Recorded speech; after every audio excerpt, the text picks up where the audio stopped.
Міне. Мынау менің кітапханам. Тұрғанда менің өзімнің жазған кітаптарым.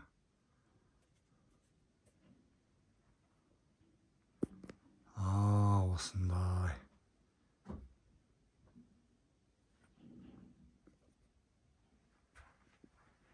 Менің оқыған кітаптарым, үйдегі кітапханам. Мынау менің әкем. Мен шығарған кітаптарым балаларына ұқсап мұқабасын істеп қойған сөйтіп. Ал менің үлкен үйдегі кітапханам. Енді былай қарай. Менің оқытып туынды жасайтын үйім бар. Мынау міне менің архив қолжазбаларым. Мынау екі қызыл кітап, бұл менің 3 томдық кітабым шыққан, осында екі біреуім жүр қоймады. Мынау Ақ жауын деген кітап, бұл Қазақстаннан шыққан.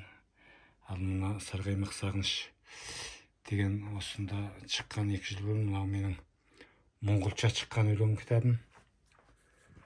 Ал енді мынау моңғол өлең деген мынау үлкен кітап. Мынау моңғолдың 100-дей ақынның 500-дей өлеңін қазақшаға аударып, қазақша моңғолша үстіп кітап қылып шығарған былтыр. Мынау осындай. Мынау шешем берген үкіс еді, машинаның ішінде тағып жүрді. Қанжар, мен өзім істеген қанжар. Мынау менің туған далам, мынау 5 сала, 5 саланың ішінде төңірек деген өлке. Анау да менің өзім істеген қанжарлар. Мына жақта менің арт жағымдағы кітапхана. Мынау менің өлең жазатын орным.